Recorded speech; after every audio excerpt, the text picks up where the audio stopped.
Alors bonjour à tous. Alors on va parler un peu de l'imagerie des sarcomes, des tissus mous des membres, mais en fait c'est un sujet qui est bien plus vaste que ça, hein. C'est plutôt quels sont les principes d'interprétation d'une masse des parties molles, puisque de toute façon les sarcomes, c'est globalement un des moyens de révélation d'un sarcome, ça va être la boule au niveau d'un membre, et en fait vous avez un certain nombre en fait de lésions qui peuvent donner des masses au niveau des molles, au niveau des parties molles, et donc vous ne devez pas considérer donc du coup d'emblée l'hypothèse d'une tumeur primitive dans vos consultations dès qu'un patient vient avec une masse des parties molles et quelle que soit l'imagerie que vous allez avoir. Donc en fait, vous devez connaître les principes d'interprétation d'une masse des parties molles et après on va discuter un peu de conduite à tenir.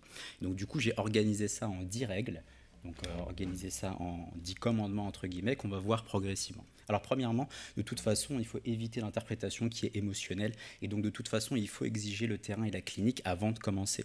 Et donc ça passe par avoir les antécédents, est-ce qu'il y a des métastases, est-ce qu'il y a des antécédents en contexte d'hémopathie, et après est-ce qu'il y a des affections générales qui peuvent un peu orienter la, la démarche diagnostique, donc comme on a vu tout à l'heure, donc après la neurofibromatose, etc., peuvent donner des tumeurs des gaines, des gaines nerveuses, etc., mais aussi peut expliquer des associations avec d'autres types de lésions. Et après les circonstances des découvertes, comme est-ce qu'il y a des anticoagulants, un traumatisme, des infections, etc. Et donc en fait, de toute façon, au niveau clinique, vous allez avoir des difficultés. On a du mal à difficulté de manière clinique, un sarcome des parties molles. Mais de toute façon, vous êtes obligé du coup de passer à de l'imagerie. Et donc vous devez avoir un protocole d'exploration qui est adapté. Alors, on se base essentiellement sur l'échographie et l'IRM pour caractériser une masse de manière initiale. Alors l'échographie, dans les recommandations, on commence par l'échographie en général.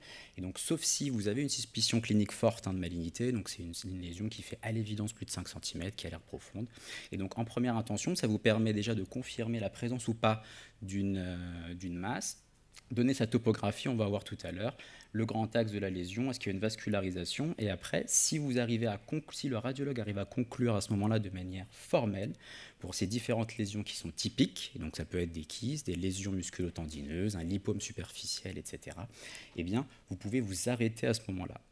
Vous voyez que c'est relativement limité, mais c'est assez fréquent en fait d'avoir un kyste poplité au niveau du genou, d'avoir un lipome superficiel. Vous n'avez pas forcément besoin de faire d'IRM dans ces situations-là. Et donc là, par exemple, vous avez un lipome superficiel qui est typique.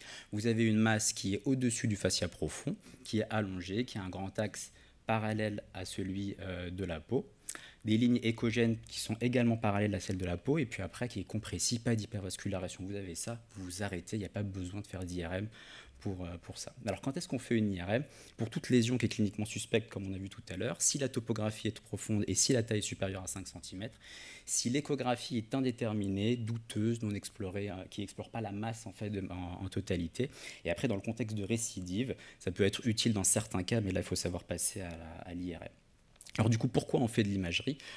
Essentiellement pour plusieurs raisons. Ça peut intéresser les chirurgiens, les anapathes, etc. Mais vous avez plein de raisons de faire de l'imagerie, mais là, ce sont les principales raisons. Alors premièrement, le siège, la taille, les contours, l'hétérogénéité et la nécrose, on va voir un peu tout ça. Alors du coup, pour le siège, on arrive à la troisième commandement, qui est de prendre en compte la topographie. Premièrement, on élimine une lésion qui n'est pas une lésion des parties molles, une lésion par exemple osseuse de surface, une lésion qui est en position périostée, enfin en tout cas parostéale plutôt, ou des lésions synoviales lorsqu'elles sont proches d'une articulation.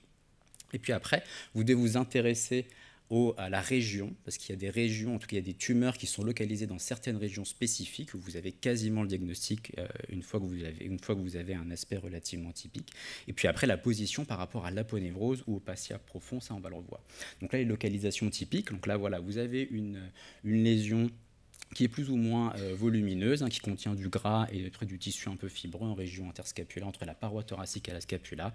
Donc là, c'est un élastofibrome, il n'y a pas besoin de faire de biopsie dans cette situation-là. Après, d'autres lésions qui sont typiques, alors après, je peux faire, il y a 20 localisations où il y a des tumeurs qui sont typiques, mais là, une autre au niveau de la tablette inguéale.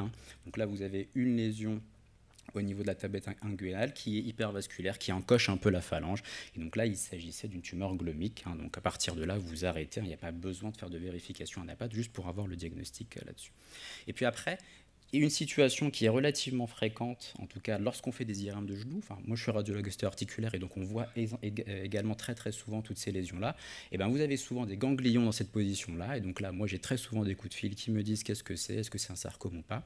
Et donc après le kyste poplité. Alors le kyste poplité, ça ne suffit pas de dire que c'est une formation kystique qui est en position inféromédiale, il faut voir exactement le rattachement, le lien avec l'articulation, et donc là dans le récessus poplité, on est entre le gastrocnéma médial et le seuil membraneux. Lorsque vous avez une lésion qui est kystique, qui ne vient pas d'ici, bah vous ne pouvez pas dire que c'est un kyste poplité. Et donc là, du coup, vous devez vous poser la question d'autre chose. Et donc, dans les localisations atypiques, vous avez besoin de faire une injection qui doit être systématique, en tout cas dans ce cadre-là. Et donc, lorsque vous avez une localisation atypique qui ne ressemble pas à un kyste mucoïde, un kyste méniscal ou autre, donc là, par exemple, ici, en regard du tendon patellaire et du rétinaculum. Ici, on est également en position inféromédiale, mais vous ne voyez pas qu'il n'y a pas de lien avec l'articulation.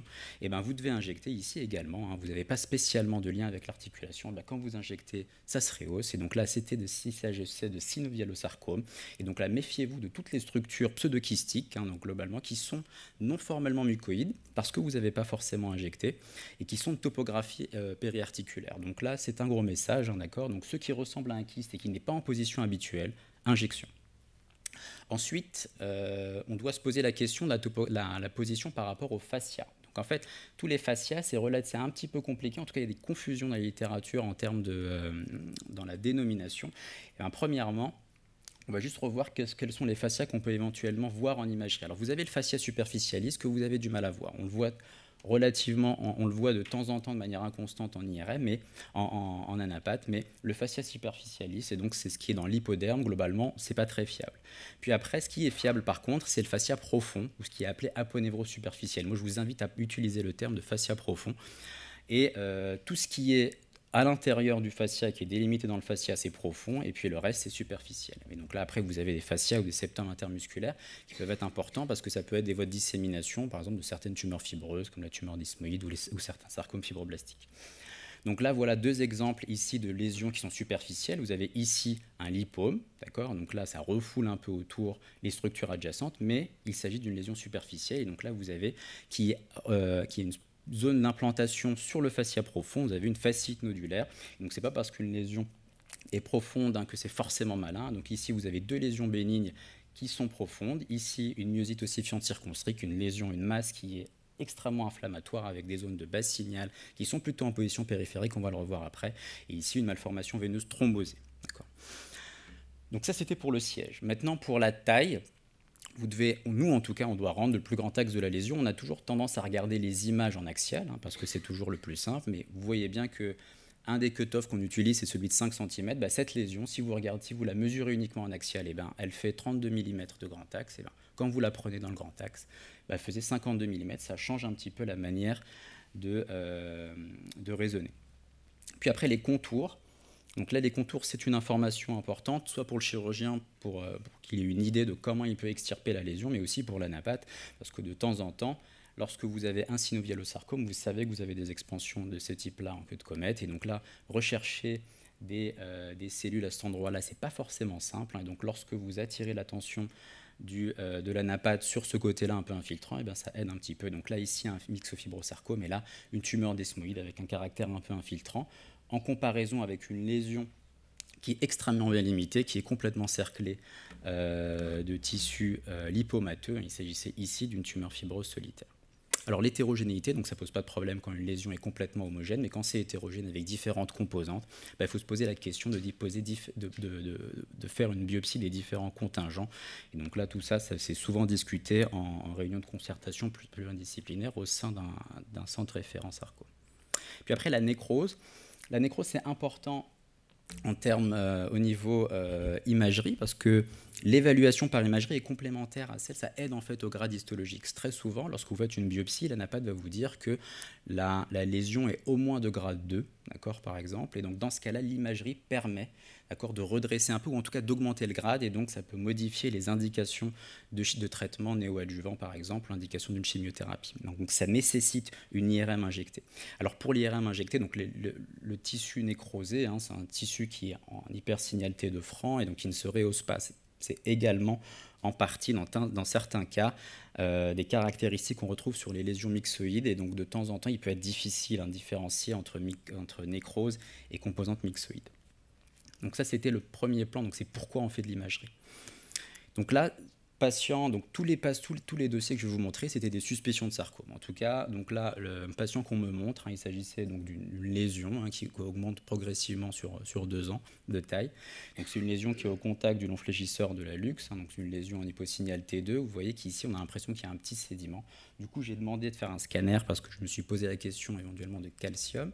Et donc effectivement, il s'agissait de calcium, c'était une calcification d'hydroxyapatite, et donc que j'ai ponctionné. Donc là, vous aviez ici le lait calcique. Ça n'était pas un sarcome, d'accord, donc c'était une pseudotumeur. Vous devez toujours vous poser la question d'une pseudotumeur. Ici, pareil, c'était une lésion qui était au contact des fibulaires, donc c'est une lésion qui a l'air kystique. Il y a plein de petits un petit piqueté qui est souvent en rapport avec le contenu protéique, avec un fort renforcement postérieur, et surtout on voyait une communication avec la gaine des fibulaires. Et donc là, il toujours évoquer la pseudotumeur avant d'évoquer la tumeur. Et donc il y a un certain nombre de pseudotumeurs qui sont assez fréquentes. Donc là, vous aviez l'hématome. On va revoir quelles sont les caractéristiques qui doivent faire penser à un hématome simple. Des kystes mucoïdes, donc largement plus fréquents qu'une tumeur bénigne ou que les sarcomes des tissus mous. Des lésions vasculaires comme un foie d'anévrisme, mais après surtout les dépôts, donc dans les rhumatismes microcristallins, donc la goutte ou hydroxyapatite par exemple. Donc ici, il s'agissait d'un kyste mucoïde qui a été évacué. Et donc d'autant plus, on devra penser à la lésion pseudotumorale lorsqu'il y a une inflammation. Donc les lésions inflammatoires en général sont plus souvent bénignes et elles sont en fait rarement tumorales en fait quand on y réfléchit. Donc l'immense majorité des lésions sont bénignes et donc elles constituent les lésions musculapo-névrotiques, les lésions tendineuses, le calcium entre guillemets, ou en tout cas tous les processus qui sont en train de se minéraliser, et la pseudotumeur. Je vais juste prendre quelques exemples pour la sémiologie et après rarement c'est une tumeur. Et donc du coup, lorsque vous avez une inflammation qui est démesurée, vous devez rechercher de manière patiente une cause bénigne et ne pas être alarmiste en cas d'inflammation. Donc je prends juste un exemple très rapidement de lésion musculapo-névrotique. Donc ici, c'était envoyé pour suspicion de sarcome, en tout cas c'était inquiétant en échographie. Et bien évidemment, même en échographie, lorsqu'on a un peu l'habitude, vous voyez une lésion qui est centrée sur une aponévrose, qu'elle soit centrale ou périphérique. Vous devez repérer les fibres musculaires qui sont interrompues, et donc à cet endroit-là, vous verrez éventuellement l'hématome. Et donc lorsqu'on connaît l'anatomie et qu'on connaît un petit peu les lésions qu'on peut avoir, donc lorsque vous avez un hématome qui est secondaire à une lésion tendineuse là-dessus, vous savez que c'est une lésion musculapo-névrotique ou tendineuse. Ici, la même chose, c'était une désinsertion musculaire, il ne s'agissait pas d'un sarcome, même si ça durait un petit peu longtemps. Autre lésion, donc c'est le calcium. Ici, vous avez une lésion qui est très très inflammatoire. Pareil, ça a été envoyé avec suspicion de sarcome des tissus mous. Et vous avez des images de base signal en T2, en tout cas sur toutes les séquences, au sein de cette lésion inflammatoire. Donc lorsque vous avez ça, on doit rechercher le calcium. Et donc vous faites soit une échographie, soit des rayons X. Et donc là, vous voyez une résorption de calcification d'hydroxyapatite. C'est une lésion extrêmement fréquente dans les lésions inflammatoires. Et donc là, vous faites juste soit une IRM ou en tout cas une radiographie simple qui vous confirme le diagnostic. Et donc tout va rentrer dans l'ordre assez rapidement. Et puis après, donc une lésion qui peut ressembler pour le coup de manière importante à un sarcome, donc une lésion très inflammatoire qu'on a vu tout à l'heure, donc qui est centrée par une image en base signal T2 en périphérie. Et donc en échographie, vous voyez cette lésion qui atténue les ultrasons, mais vous voyez surtout que les fibres musculaires ne sont pas tout à fait déviées. La lésion est un peu enchâssée dans le muscle. Ça, c'est un typique de lésions qui sont musculaires. Si vous aviez une boule, une masse, elle devrait dévier les fibres musculaires. Et donc, lorsque vous faites un scanner, vous voyez la minéralisation caractéristique périphérique avec extension centripète d'une myosite ossifiante circonscrite. Autre cas, ici, patient de 51 ans, donc pas de traumatisme, il faisait juste son footing habituel, et donc après, il se rend compte qu'il y a une masse en fait à la partie postérieure. Ça a été décrit en hématome initialement, lorsqu'il y a une IRM qui a été faite. Vous voyez bien que ça pose quelques problèmes sur l'hématome. Vous avez ici une portion charnue, etc. Mais ici, surtout, alors après, évidemment, ça traînait un petit peu, parce qu'initialement, quelqu'un a dit hématome. Puis après, lorsqu'on le revoit, on voit qu'il y a eu une grande majoration en taille de la masse. En fait, on ne pouvait pas dire que c'était un hématome. En tout cas, vous devez refuser le diagnostic d'un hématome simple en l'absence de traumatisme, de troubles de l'hémostase ou de traitement anticoagulant. J'en ai personnellement jamais vu, en tout cas, d'hématome simple, en tout cas spontané, chez un patient qui était complètement asymptomatique et sans traumatisme franc. Et donc, vous devez vous méfier de l'hématome. Il y a différentes raisons aussi de se méfier de l'hématome, en tout cas les situations. Lorsque vous avez une masse, on dit que c'est un hématome, c'est pas très grave de dire que c'est une hématome, mais le même opérateur doit faire un contrôle, en tout cas à 2 à 3 semaines, et il doit avoir une modification, une disparition, une évolution, en tout cas quelle que soit la chose, mais il faut que ça se modifie un peu, et il faut que ce soit plutôt une modification vers une amélioration. En tout cas, vous devez du coup refuser le diagnostic si ça se majore de taille, si la taille ne diminue pas en 2 à 3 semaines, et s'il n'y a surtout pas de lésion musculo-tendineuse, comme on a vu tout à l'heure. Il n'y a pas d'hématome spontané. S'il y a un hématome et que vous avez une lésion tendineuse, une lésion musculaire, là vous pouvez accepter le diagnostic. En dehors de ça, c'est formellement suspect. Et donc là, même si c'était un patient, donc c'est tout, et de toute façon, vous allez toujours avoir des traumatismes un peu minimes. Donc ici, c'était un patient qui était sous anticoagulant et donc là qui avait un hématome qu'on surveillait depuis 2 ans. D'accord. Donc là, il n'y avait pas de modification là-dessus. C'était un myxome après biopsie. Dernier cas, vous avez de temps en temps du coup uniquement une lésion qui progresse depuis un moment. Vous pouvez même la voir au tout début en réunion sarcome. Et donc lorsque vous avez une portion tissulaire, une portion liquidienne alors que l'hématome est récent ou des calcifications au tout début de l'évolution, pareil, vous devez remettre en cause un diagnostic d'hématome. Donc là, voilà, c'était une masse qui évoluait depuis 10 ans. C'était un chondrosarcome extrasquelettique. Donc là, vous aviez juste le rehaussement de type cartilagineux. Alors ensuite, du coup, il y a certaines lésions qu'on peut reconnaître aussi facilement juste à la topographie. Par exemple, la lésion nerveuse. Et donc, affirmer la topographie nerveuse, c'est important dans les sarcomes. Alors, vous avez un certain nombre de signes pour reconnaître une lésion nerveuse. Mais je vais vous en décrire 2.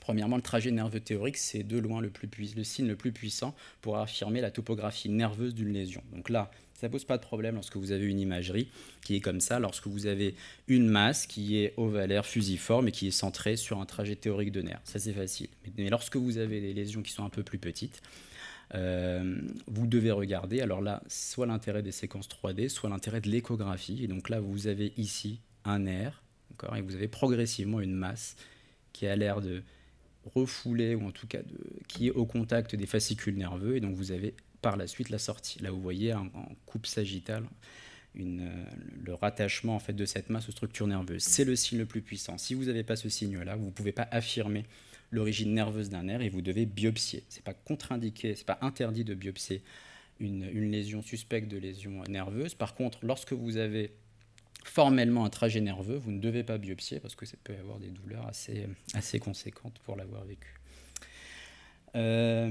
Ensuite, vous avez un autre signe, ce qu'on appelle le signe du halo graisseux ou le fat split side. Alors très souvent, vous avez les radiologues qui sont très contents lorsqu'on a un fat split side. Donc vous avez une masse et donc qui contient un liseré graisseux tout autour en fait de la masse. Ce signe en fait ne reflète uniquement que le caractère intermusculaire de la lésion.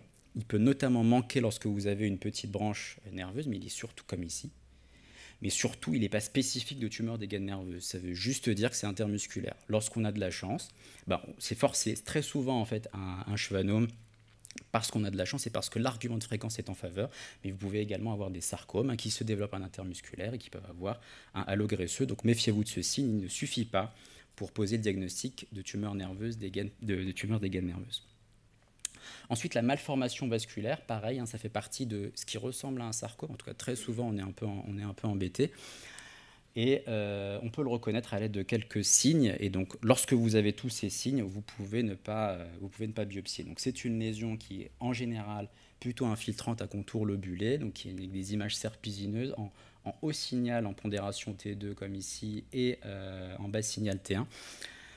Vous pouvez avoir des petites plages en bas signal T2 qui correspondent soit de la calcification, soit à une thrombose en fait, d'un lac veineux qui peut contenir de la graisse intralésionnelle avec des phlébolites à centre clair en général. Donc, vous voyez ici ces petites calcifications et vous avez un centre un peu plus clair. Lorsque vous avez ça, c'est une malformation veineuse. Vous pouvez arrêter les explorations, d'autant plus que lorsque vous faites une biopsie d'un lac veineux, vous pouvez avoir une biopsie qui est à tort non contributive et donc qui peut compliquer en tout cas la démarche diagnostique. En dehors de ce que vous n'avez pas ces critères, évidemment, il faut biopsier. Donc à partir de là, ça c'était ce qu'on pouvait reconnaître de manière facile en imagerie. Lorsque vous ne savez pas tout ça, donc la neuvième règle, c'est de prendre en compte le signal. Donc là, c'est uniquement le signal en T1 et en T2, sans prendre en compte d'autres aspects plus spécifiques. Alors on va revoir très rapidement tout ça. Premièrement, l'hypersignal T1, c'est ce qu'on définit par un signal qui est supérieur à celui des muscles adjacents. Donc là, vous n'avez pas besoin que le signal soit comparable à celui de la graisse pour dire que la lésion est en hypersignal T1. Donc là, nous, en général, on fait une annulation du signal de la graisse. Si le signal s'annule complètement sur les séquences après saturation ou suppression du signal de la graisse, c'est qu'il y a un contenu graisseux. Donc là, du coup, vous orientez vers les tumeurs graisseuses ou à contenu graisseux. Donc les lipomes, certains variants de liposarcome, les hibernomes, etc. Mais aussi les hémangios ou malformations veineuses, comme on l'a vu. Et puis après, certains processus, par exemple la myosite ossifiante circonscrite, qui peut, lorsqu'on produit de la moelle osseuse, peut avoir un petit peu de gras à l'intérieur, etc. Donc là, ce sont les lésions graisseuses. Lorsqu'on ne supprime pas le signal en T1, c'est soit un contenu hématique, soit un contenu protéique, mélanique, et après certains fluents dans les liquides stagnants, comme dans les malformations veineuses par exemple. Dans les tumeurs graisseuses, donc là globalement toutes ces lésions sont en hypersignal T1 avec une suppression du signal pour la majeure partie de la lésion. Alors on disait, très souvent, pour les lipomes superficiels, c'est sûr que ça ne pose pas de problème, mais là on n'est pas spécialement obligé de faire une IRM dans ce cas-là. Mais lorsqu'on a un lipome profond, on peut avoir le grand diagnostic différentiel qui est la tumeur lipomateuse atypique, qui est une tumeur graisseuse, qui est un liposarcome et bien différencié. Et donc on avait un certain nombre de critères avant. Donc on se disait se méfier d'un lipome si la taille est trop grande, si la localisation est graisseuse, etc. Tous ces critères ne sont pas fiables. Vous pouvez avoir une lésion qui est graisseuse et complètement homogène, qui fait juste 3 à 4 cm, et il pourrait s'agir d'un liposarcome.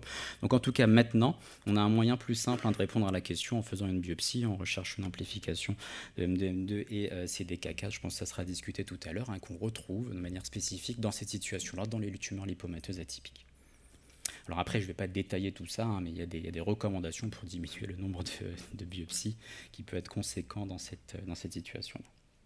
Donc ça, c'était le côté graisseux. Si ce n'est pas graisseux, donc on a dit que c'est hématique, protéique, mélanique ou autre. Alors ici, un hypersignal T1 hématique, d'accord. Donc là, vous avez une masse qui est à cet endroit-là. Vous voyez bien, ici, vous avez un hématome post-traumatique, mais là, vous aviez une lésion musculo-tendineuse, et là, il n'y en avait pas. Donc là, c'était une tumeur hémorragique, un sarcome, et là, un hématome post-traumatique. Vous avez un certain nombre, une gamme de lésions qui peut donner ça. Donc, retenez juste, dans certaines topographies, l'endométriose qui peut également donner ça. L'hypersignal T1 protéique, pareil, c'est une lésion assez fréquente, en position sous-cutanée avec un contact dermique qui ressemble un peu à un testicule en écotexture lorsqu'on regarde en échographie, avec une extension dermique, pas d'hyperémie Doppler, et donc il y a un signal variable en T2 et en T1 selon le contenu protéique. Il s'agissait ici d'un kyste à inclusion épidermique. Lorsque vous avez tous ces signes, vous pouvez vous arrêter là, il n'y a pas besoin d'aller plus loin. Ensuite, l'hypersignal T1 mélanique, donc là, lorsque vous avez une masse qui est en hypersignal T1 et qui est centrée sur un tendon, donc là c'était un sur le tendon patellaire et l'autre sur le tendon quadricipital, vous devez penser à un diagnostic qui est le sarcome à cellules claires. Donc là c'était deux cas de sarcome à cellules claires avec un hypersignal T1 mélanique. Donc ça c'était l'hypersignal T1. Vous voyez que c'est relativement simple en tout cas l'hypersignal T1. L'hypersignal T2 c'est un tout petit peu plus difficile. L'hypersignal T2, donc on discute, en tout cas, lorsqu'on est dans un signal liquidien. Quand on parle de liquidien, c'est un signal T2 vraiment intense. Il n'y a pas du tout de zones qui sont un peu noires ou grises.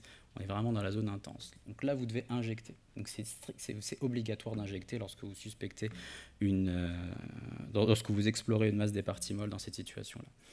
Donc soit vous avez une prise de contraste fine et régulière. Là, on est dans le kyste, les chondromes, etc. On est plutôt dans ce qui est rassurant. Soit vous avez une prise de contraste qui est périphérique, épaisse et régulière. Là, déjà, c'est beaucoup plus inquiétant. Soit on est dans des tumeurs nécrosées, et puis après, dans certains contextes, vous pouvez avoir des lésions bénignes qui peuvent, par exemple, se surinfecter ou se remanier. Donc là, vous allez avoir des signes un peu plus inquiétants. Donc là, ce n'est pas forcément fréquent, mais après, comme il y a beaucoup plus de kystes épidermoïdes que de sarcomes, et ben, du coup, on va avoir cette situation de manière un peu plus habituelle. Et puis après, la prise de contraste diffuse, hétérogène, un peu plus massive. Et donc là, c'est le signal myxoïde, des tumeurs myxoïdes, on va le revoir. Alors, premièrement, la prise de contraste périphérique complètement régulière. Donc là, c'était la lésion qu'on a vue tout à l'heure. Donc là, vous avez une lésion qui a un petit piqueté parce que c'est protéique, un gros renforcement postérieur qui est bien limité et qui serait au SPA après injection de gadolinium, on avait juste la petite couronne autour. Donc là, c'est la seule chose, hein, qu'on peut tolérer en termes de rehaussement. Donc lorsque vous avez tous ces signes, c'est typique de kyste, vous arrêtez là, il n'y a pas besoin d'aller plus loin. Par contre, au moindre doute, d'accord, on a dit injection ou l'échographie. Donc là, par exemple, cette lésion-là, qui est au niveau cutané, vous avez un franc hypersignal T2. Là, vous conviendrez que le signal il est très très élevé en pondération de T2 et un hyposignal T1. Donc là, si on n'avait pas injecté, on aurait pu laisser cette lésion en disant que c'était un petit kyste épidermoïde. Et en injectant, ça prend massivement le contraste, d'accord. Et c'était un dermatofibrosarcome de Darrier-Ferrand. Évidemment, si vous aviez fait une échographie avant, donc là, on aurait vu directement, hein, cette lésion qui était infiltrante avec une hyperémie de Doppler, d'accord. Donc injecté, même si ça ressemble à un kyste, c'est que c'est pas en position habituelle. Les prises de contraste irrégulières, là par exemple ici, c'est la lésion qu'on a vue tout à l'heure en fait, hein, d'accord. C'est un kyste épidermoïde, mais là remanié parce qu'il était infecté. Et puis après une masse. Alors là vous avez une lésion profonde, d'accord, avec de la nécrose et des contingents probablement myxoïdes. Et donc là, ici c'était un sarcome indifférencié pléomorphe. Donc là, dans cette gamme-là, il y a beaucoup plus de lésions, mais là, on commence à rentrer dans une gamme qui est beaucoup plus inquiétante. Et donc là, vous avez les tumeurs nécrosées, et donc du coup, les sarcomes de haut grade, les leiomyosarcomes, etc., myxofibrosarcomes. À partir de là, vous pouvez juste dire, hein, que c'est de haut grade. De toute façon, il va falloir biopsier dans cette situation-là, à cause de la coexistence de lésions bénignes et malignes dans la gamme. De toute façon, d'instinct, hein, vous savez que cette lésion est inquiétante. Et puis après, le signal myxoïde, donc le troisième grand cadre. Donc dans le signal myxoïde, vous avez cette lésion qui est en franc hypersignal T2, un hyposignal T1, d'accord, ici. Cette lésion, vous avez vu, hein, c'est un hypersignal T2 qui est très intense, hein. Donc là, on est dans un signal liquidien. On peut se poser la question éventuellement, est-ce que c'est liquide, est-ce que c'est un kyste? Et du coup, vous devez injecter. Dans cette situation-là, vous voyez que ça se rehausse massivement de manière plus ou moins homogène. Donc là, autre exemple, hein, de lésion là, vous avez ici un petit contingent graisseux, vous voyez là en hypersignal T1, si vous aviez fait une saturation de signal de la graisse, ça serait annulé complètement. Donc ça, c'est un petit signe qui vous rappelle l'origine myxoïde d'un certain type de liposarcome. Et donc c'est l'origine graisseuse, pardon, d'un liposarcome, c'est le liposarcome myxoïde, donc qui est en position, c'est un aspect tout à fait caractéristique là-dessus. Mais si vous n'aviez pas injecté, vous auriez pu être faussement rassurant, en tout cas. Donc ça n'existe pas un kyste, hein, comme ça dans les parties molles en plein milieu d'un muscle, d'accord. Donc il faut demander l'injection si ça n'a pas été fait. Autre exemple, voilà, donc là on n'est pas très très loin de l'articulation du genou, la partie antérieure du fémur, et bien ça avait été décrit en collection, vieil hématome, etc. Alors évidemment il faut injecter, et quand on injecte, on trouve une portion tissulaire, d'accord, à cet endroit-là. Donc du coup, cette portion tissulaire fait dire que c'est pas un kyste, et donc c'était un myxome dans ce cas précis. Et donc, je rappelle, hein, l'injection de toute formation d'allure kystique pour démasquer le signal myxoïde, ou en tout cas une portion tissulaire. Alors il y a d'autres signes, hein, pour reconnaître un myxome. De temps en temps, vous pouvez avoir des petites suffusions œdémateuses à un pôle de la tumeur, ou même un signe du halo graisseux, hein, même si c'est en position intramusculaire, qu'on peut avoir par involution graisseuse, hein, des fibres musculaires au contact de la lésion myxoïde. Et donc vous avez un certain nombre de lésions. Virtuellement, la majeure partie, quasiment tous les sarcomes peuvent avoir des contingents ou des formes myxoïdes au sein de ces tumeurs. Donc les chefs de file, c'est le myxome, le liposarcome myxoïde, les tumeurs des gaines nerveuses, etc. Mais vous avez également les myxofibrosarcomes, chondrosarcomes extrasquelettiques, etc. D'accord. Donc faites attention, hein, donc le signal myxoïde, injection de manière systématique. Et puis après, vous avez l'hyposignal T1 et T2, quand c'est noir dans les deux pondérations. Donc là, vous devez faire un scanner pour rechercher la présence soit de gaz, soit de calcium ou autre chose. Alors le gaz, donc c'est facile. Donc là, ça veut dire qu'il y a une infection ou une fistule avec un organe creux. Alors c'est un peu plus intéressant lorsqu'on fait du sarcome abdominal, hein, où il y a des structures digestives, mais vous pouvez également l'avoir. Donc là, par exemple, ça, pareil, c'était suspicion de sarcome, et là, il y avait un contexte un peu plus inflammatoire. Donc là, c'était une pyomyosite. Donc là, le scanner vous fait dire que c'est complète, vous avez une portion qui est hypodense ici à l'intérieur, et donc là, c'est caractéristique de gaz. Deuxième cadre, les calcifications. Donc les calcifications, donc là, très rapidement, ce qui est le plus fréquent, ça va être la goutte et l'apatite, le rhumatisme microcristallin, et puis après les tumeurs calcifiées. Puis lorsque vous n'avez pas de calcification ou de gaz, du coup, vous faites un T2 étoile pour rechercher d'autres types de tumeurs. Donc, lorsque vous avez un hyposignal dans ces pondérations-là, la séquence T2 étoile, ce sont des séquences qui sont sensibles à la susceptibilité magnétique. Et donc, du coup, certains produits de dégradation d'hémoglobine vont vous faire dire que c'est potentiellement une tumeur spécifique ou pas. Donc on a dit, lorsqu'il y a un hyposignal en T2 étoile qui est profond, on va voir à quoi ça ressemble, c'est de l'hémosidérine et ça réduit la gamme. Si ce n'est pas le cas, là, en ce cas-là, on est dans les lésions fibreuses ou amyloïdes. Alors les calcifications, vous avez ici une lésion proche de l'acétabulum, donc là qui a l'air d'être assez inquiétante, mais vous avez des contingents en hyposignal T1 et T2. Sur le vous faites un scanner. Donc ici, il s'agissait d'un processus non tumoral, c'était une calcinose pseudotumorale. Mais vous aviez ici la lésion qu'on avait vue tout à l'heure, qui était en position inféromédiale, mais non articulaire.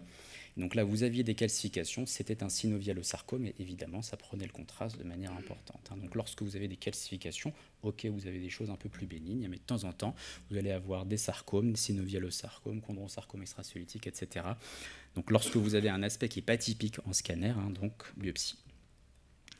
Autre lésion, donc là, une lésion qui est... Alors là, on a dit que c'était en hyposignal T1, mais là, vous voyez bien que le signal est un tout petit peu plus élevé que le muscle. Donc c'est stricto sensu un peu en hypersignal T1. En hypersignal T2, avec des petits contingents, vous voyez ici, qui sont un peu plus noirs en T2. Donc là, évidemment, le scanner était normal. Vous faites le T2 étoile qui montre du coup une chute, un artefact de susceptibilité magnétique assez important dans certaines portions de la lésion. Et donc là, lorsque vous avez ça dans une articulation, le diagnostic est quasi certain. Donc c'était une synovite vilonodulaire et donc vous voyez que ça se prenait massivement le contraste là-dessus. Donc c'était de l'hémosidérine et vous avez une gamme de la même manière. Et donc les chefs de file sont la synovite vilonodulaire et les tumeurs ténosynoviales à la cellule géante. Mais en fait, tous les saignements chroniques pourraient donner potentiellement des hyposignales en T2 étoile. Et donc notamment certaines tumeurs hémorragiques qui saignent depuis un moment. Autre lésion, donc dans les lésions fibreuses, vous avez ici une lésion qui est centrée, donc qui a un contact avec les différents contingents aponévrotiques, les cloisons musculaires centrales ou périphériques, qui est dans certains endroits un peu infiltrante, qui se développe le long des fascias, le long des cloisons musculaires. Et donc lorsque vous avez ça, vous devez penser à la tumeur desmoïde. Mais ce n'est pas la seule tumeur en tout cas qui donne ça. Donc là, on est dans la tumeur desmoïde, la lésion bénigne qui donne ça, mais vous avez également tous les sarcomes fibroblastiques qui ont des contingents fibreux, donc notamment le myxofibrosarcome, etc. Et puis après, donc ça c'était uniquement le signal, d'accord, sans prendre vraiment compte de la morphologie ou autre. Mais lorsqu'on prend en compte certains aspects, on peut être orienté vers certains types de sarcomes, et donc par certains aspects particuliers, on sera guidé. On va voir quelques exemples, par exemple les flavoïdes. Les flavoïdes, ce sont des petites portions au sein de tumeurs qui sont en assignal complet. Ça correspond en général à des vaisseaux qui sont recrutés pour des tumeurs qui sont par exemple soit hypermétaboliques, soit très très hypervasculaires. Donc là, lorsque vous avez une lésion qui contient des flavoïdes et qui a un signal qui est graisseux mais qui ne ressemble pas complètement à la graisse qui est à côté, vous devez penser à l'hibernome, d'accord, donc la tumeur graisseuse constituée de graisse brune.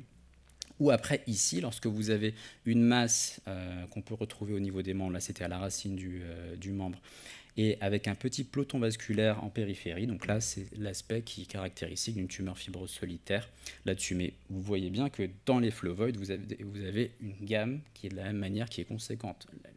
Une des choses les plus fréquentes, ça va être les métastases rénales, les tumeurs fibreuses solitaires, etc. Mais certains sarcomes peuvent donner ça, et notamment les rhabdomyosarcomes, certains types histologiques, les hémangiosarcomes, qui est une lésion nettement hypervasculaire.